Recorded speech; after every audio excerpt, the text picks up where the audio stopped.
Panda acknowledges the traditional owners of the land where we work and live. We pay our respects to elders past, present and emerging. We celebrate the stories, culture and traditions of Aboriginal and Torres Strait Islander elders of all communities who also work and live on this land. Today's episode was produced on the lands of the Kaurna, Gadigal, Wurundjeri, Yagara, Jagera and Yugarapul peoples. Now, just a heads up that this episode is about intrusive thoughts, and some of the things we talk about might be confronting. We've put the number for Panda and Lifeline in the show notes if you do need them. I kept thinking, I'm going to throw him on the road. So I didn't want to go out of the house because I was going to throw him on the road. I think I knew that I wouldn't, but I was scared that those thoughts might take over and I would do it. I remember one time my husband and I, he said, let's go for a walk, fresh air.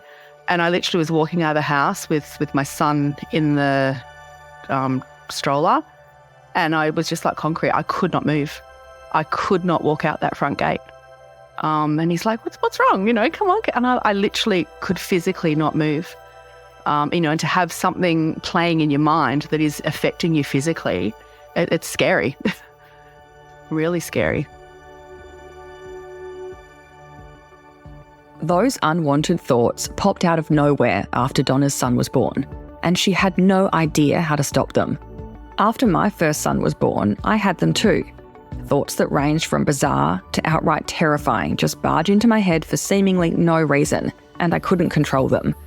For me, it was the first time I'd really ever had these kind of unwelcome visitors in my brain, and it wasn't until I started seeing a psychologist that I found out they have a particular name. They're called intrusive thoughts. I'm Gia, and this is Survive and Thrive, a podcast from Perinatal Anxiety and Depression Australia, who you probably know as Panda. I think one of the worst things before I got some help was not knowing what the thoughts meant or why I was even having them. It was such a relief to discover sometimes those intrusive thoughts don't actually mean anything, and they're way more common than you think. Sometimes it can be a sign you're experiencing anxiety, and for a small group of new parents, they could be a sign of obsessive compulsive disorder. Now that's a pretty big spectrum, so how do you know where your thoughts land and when to get help? You'll hear from mental health clinician Danielle Paltos, who explains what intrusive thoughts actually are, what they mean, if anything, and the signs that they might be part of a bigger problem. For Donna, the more she learned about how her brain was reacting to the stress of becoming a parent, the more she realised her intrusive thoughts might be a sign of something bigger.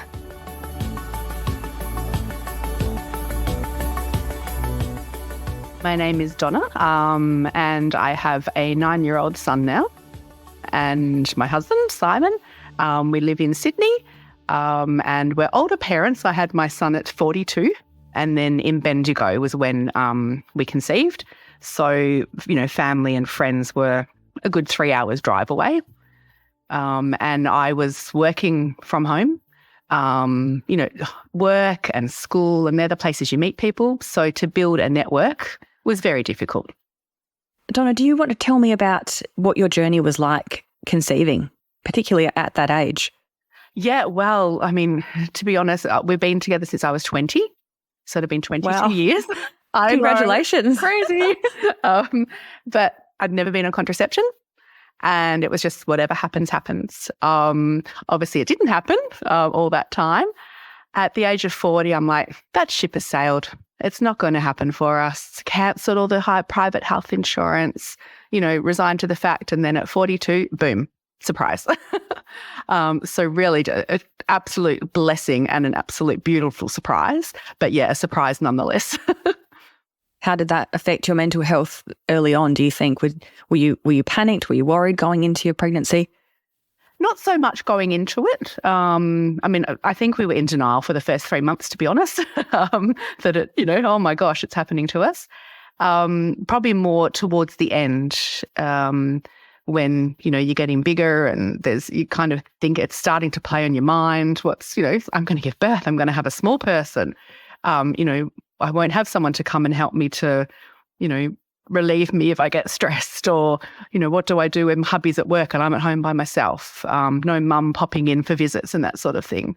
So that, yeah, probably maybe the last 6 weeks of pregnancy was when it started to play on my mind. And also being older, so much negativity around that. You have a hostile womb, you have advanced maternal age. So every single time, like, going to the toilet or whatever, like, am I bleeding? Am I okay? Like, is the baby okay? So literally on a daily occurrence of like, is everything okay? I'd get through the day and then the next day would start. Yeah, so it was tiring.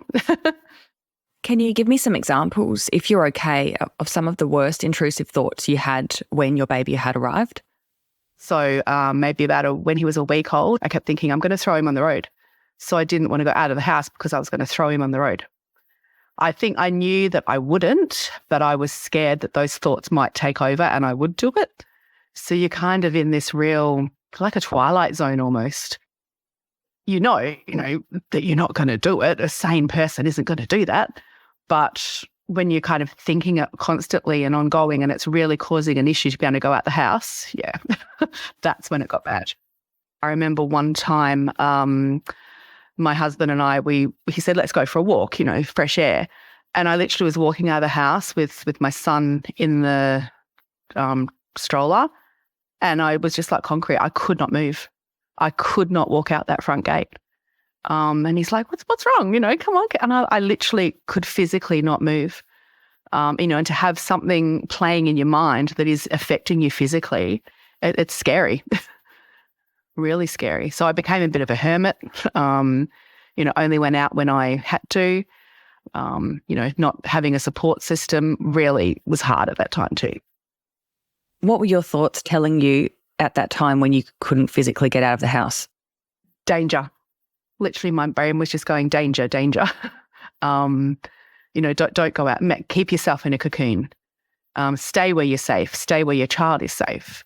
And just don't interact with the world. Thinking of it now, it's like, well, that's pretty, that's scary. that the brain can actually trick you almost into that. And you can't escape them, can you, when you're in that state? I don't know about you, but I know from my experience that when I would think about those thoughts and try and stop them, it would just make it worse, and more would come into my head, and even weirder ones would come into my head. I'm like, oh my God, just stop. Exactly. It would almost elevate to another level. It would really, your whole brain was full of it. Unless you did that distraction, but then it would still come back, and nighttime was the worst. So when there was people around in daylight and you could hear things, it was fine.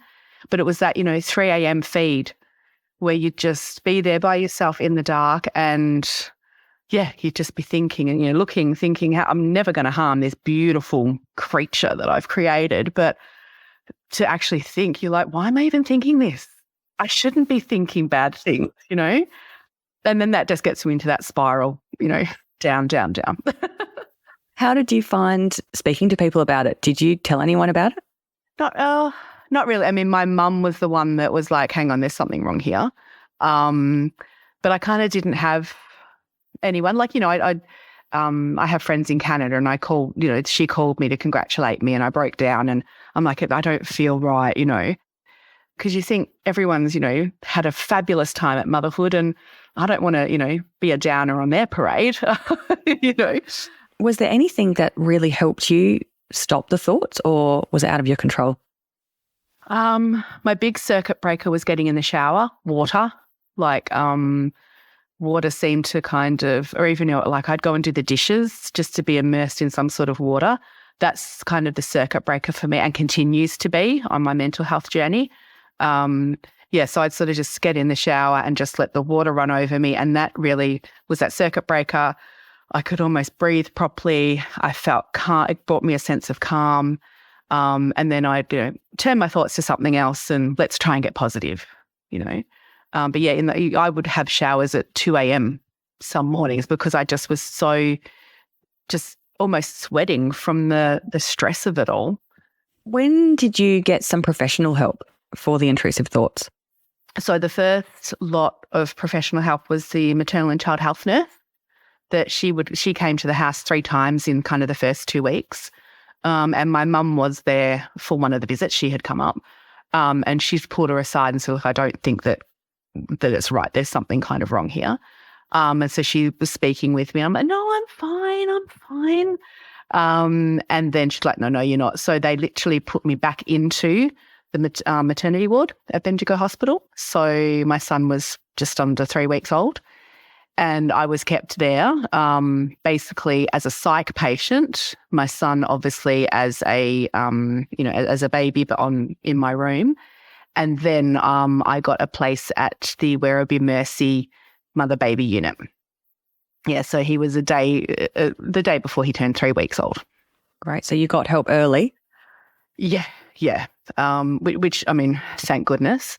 I'd never, thought of myself as having any mental health issues prior to that.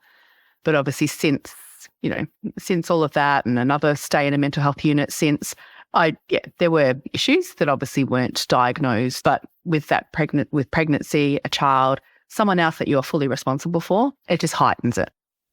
Okay. So Donna, you got through the perinatal period, obviously with some challenges, but you got through these intrusive thoughts and then OCD. Can you tell me a little bit about how that played out or how that flared up for you? So coming out of the mother-baby unit, I was put onto medication and then went off that when my son was about 16 to 18 months old. Got a job 3 days a week and, life was good. And then we moved from Bendigo to Sydney. Again, any support network that I had set up, the mothers group that I had, they were lovely. I got a lovely group of mums there to support me.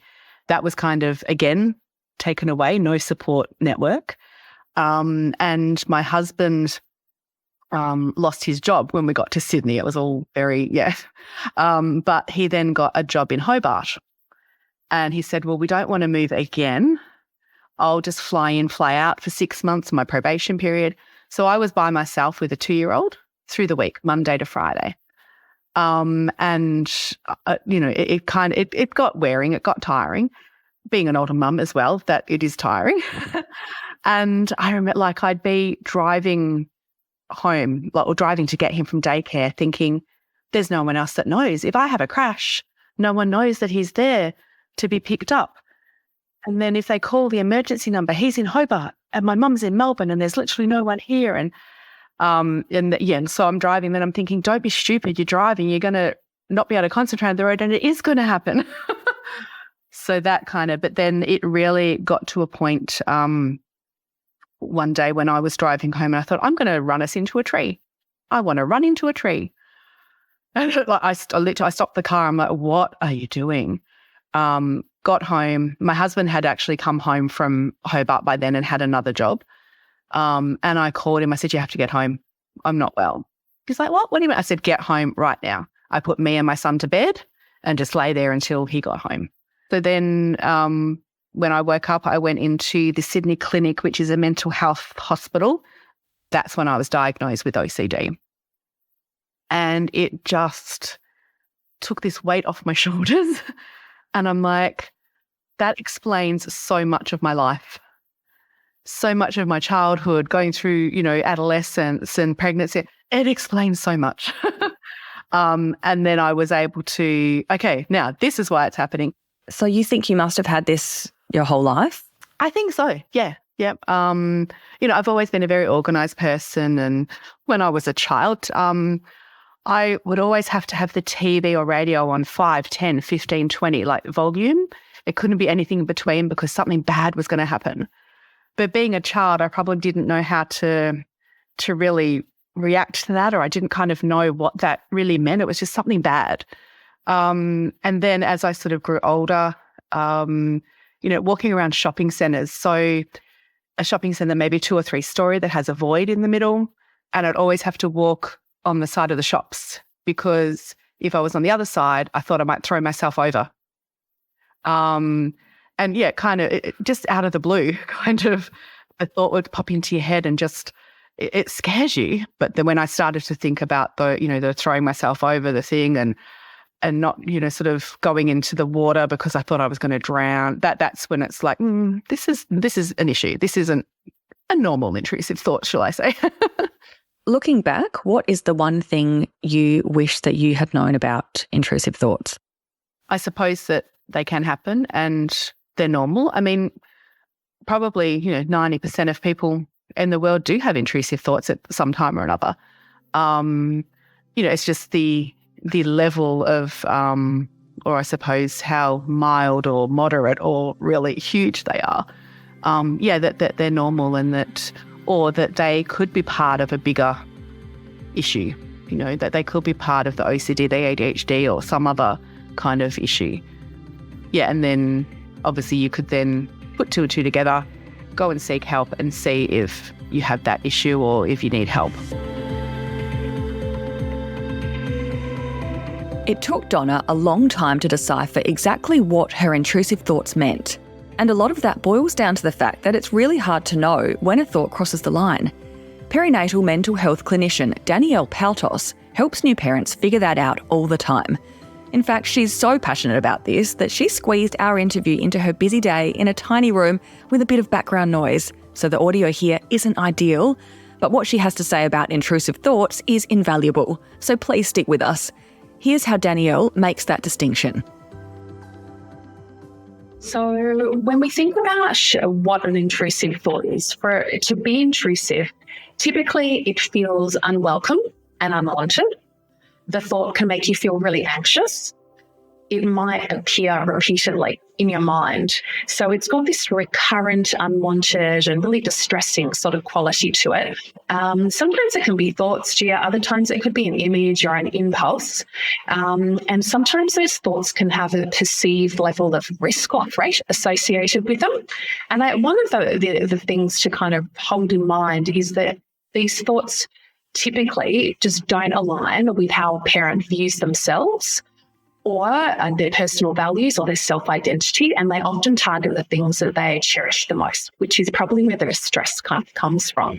Speaking from experience, intrusive thoughts can be quite confronting and terrifying and be a really isolating experience. How common are intrusive thoughts for new mums and dads? The interesting thing about that is there's been multiple studies in recent years and longitudinally that have let us know that these intrusive thoughts, including thoughts of harm coming to your baby, are really common for new parents. So, it's important that we remember that we're not our thoughts and that they come and go, and that new parents are not alone in experiencing them. I guess when you're in that moment though, you definitely feel alone and you feel like, wow, there is something seriously wrong with me. And I think there's a level of sort of a stigma and shame that a lot of new parents will internalise around those thoughts because they don't align with how much they love their babies and how committed they are to their parenting journey. So if it is so common, is it always a sign of a mental health issue? No, it's not. So, there's been lots of studies that show that intrusive thoughts are really common for new parents. The difference between those thoughts and thoughts that we might sort of put more in a Obsessive Compulsive Disorder category or OCD category, that it's more about the way the thoughts are interpreted, not that they're happening in the first place. So it seems that these unwanted thoughts can range from quite mild and harmless to severe and even dangerous. I can touch on my own experience briefly. Basically, I had many intrusive thoughts, but particularly in the early months with my first son. I remember one night standing at the doorway of his room and stopping in my tracks because I thought he was staring at me in a really haunting kind of way, like he was possessed or something. Now, I was instantly able to recognise that I was sleep deprived and it was just my mind playing tricks on me, but it was still pretty terrifying. But for me, probably the worst thought I had was when I had my two eldest boys in the car and I was going through an intersection. Then out of nowhere, I had a vivid image of a car slamming through that intersection and crashing into us. Now, it wasn't at all that I wanted that to happen. It was just a scarily vivid image that took over me at that moment and scared the absolute hell out of me. But I guess after hearing some other parents' experiences, like Donna, who we interviewed for this episode, where she was so scared that something horrible would happen to her baby that she couldn't even leave the house, I feel like my thoughts, I guess in retrospect, were relatively mild. But how do we know when these thoughts are problematic? Yeah, look, it's a really great question, and it's a hard one to quantify. And that all these thoughts exist on a continuum. We know all new parents are going to experience them, and just because they're common doesn't mean that they're not incredibly distressing. Yeah. So my thoughts around that is if it's causing you distress and affecting your sense of self as a parent, affecting how you perceive your relationship with your baby or your children and your relationship with your loved ones, then it's important that you get the support you need and deserve.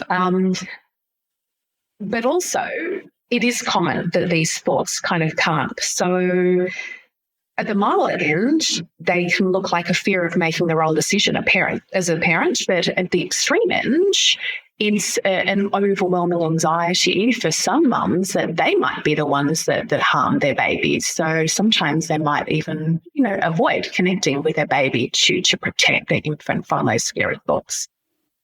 How do we know when an intrusive thought is perhaps a sign of something more like obsessive compulsive disorder? So I guess the difference between the intrusive thoughts and OCD is not the thoughts are there, but it's the way that they're interpreted.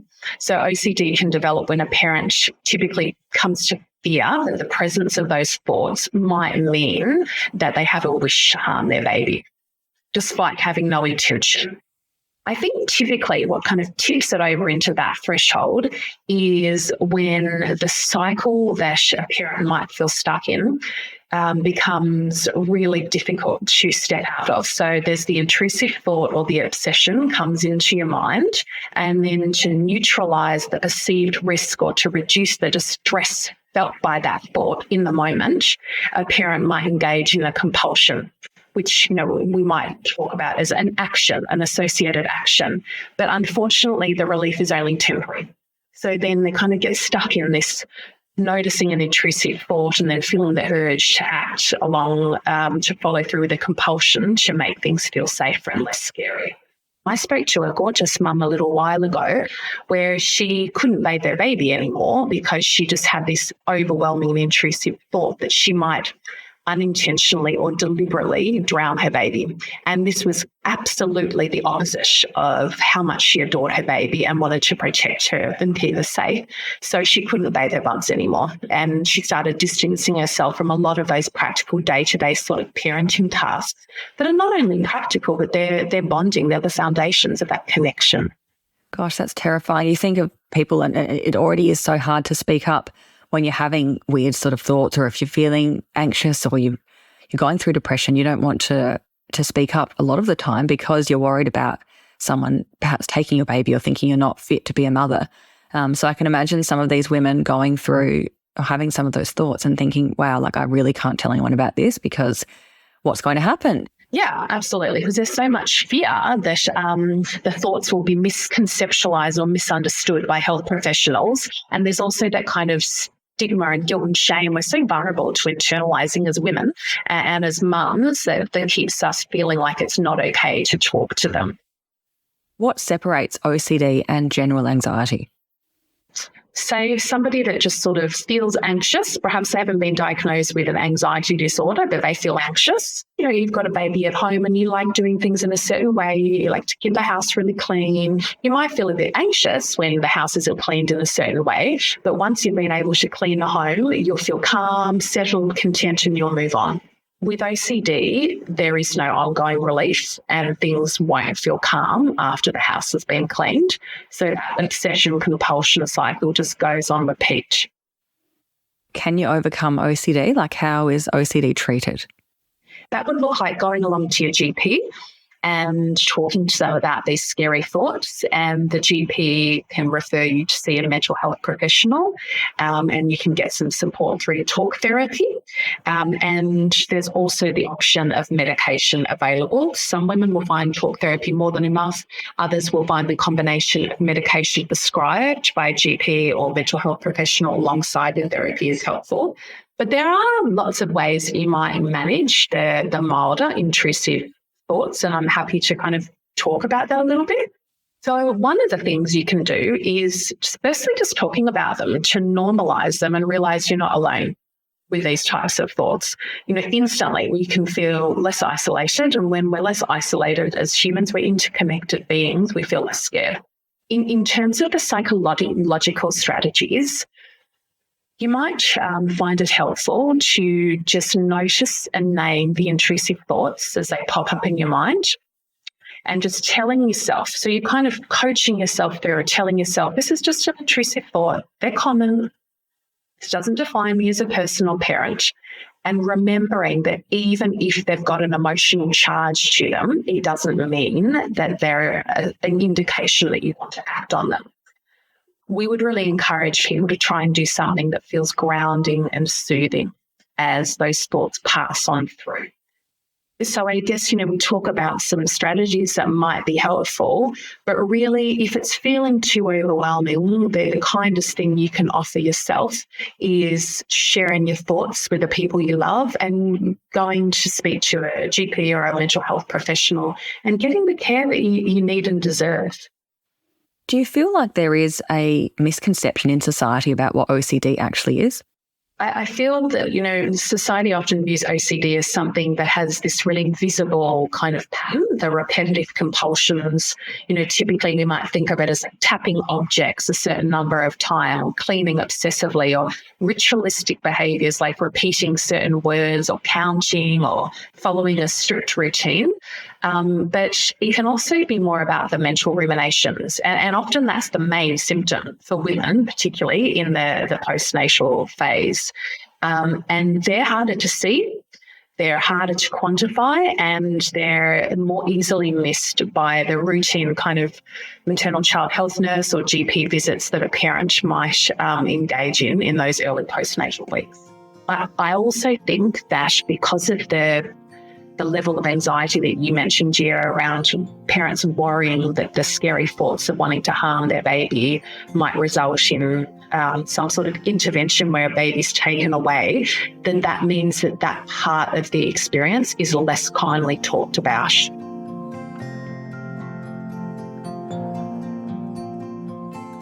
The way we talk about our mental health is crucial if we ever want to reduce the stigma that keeps people quiet about what's really going on inside their heads. And if we have a better, more nuanced understanding of the conditions like obsessive compulsive disorder, more people will feel empowered to seek help.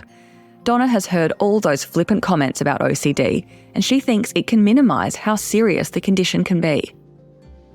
It's kind of become almost like a laughing thing. Oh, you've got OCD, but you don't say to someone, oh, you're bipolar, oh, you're schizophrenic, or you're, OCD seems to be the one that that is kind of picked up and sort of moved around. Yeah, almost. Yeah. I think also because I think the community at large, their understanding is that it's about being organised and pragmatic and having to have routines and things, where it is a lot more than that. So probably if people were educated more, then they may think, oh, no, I'm not going to say that person's OCD because I actually know what it really means. What would you say is your most joyful part of parenting? Oh, wow. I've been thinking about that. So, I mean, just off the cuff, like when you just hear I love you out of the blue, like for no reason, not because you've done something, they run up to you and just give you a big hand and say, I love you. That just, that's kind of one off the cuff. But I think the real joy for me is really knowing that I'm helping this little person, and helping them and shaping them so that they can hopefully be like a kind and respectful adult. That's really the joy that I get from it, that I'm, giving them all the skills and the abilities and, every opportunity just to be kind.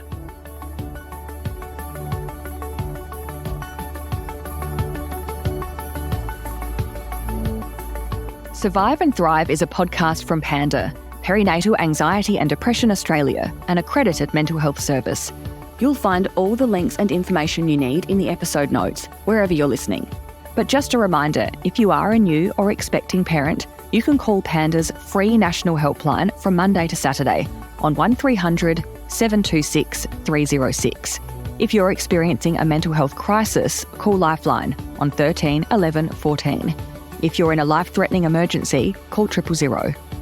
The experts featured on this Survive and Thrive podcast are not Panda clinicians, but valued partners.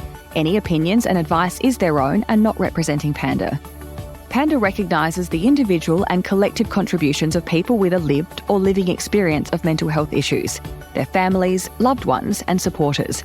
Every story informs how we care for people and their community. Survive and Thrive is produced by Dead Set Studios for Panda, Perinatal Anxiety and Depression Australia.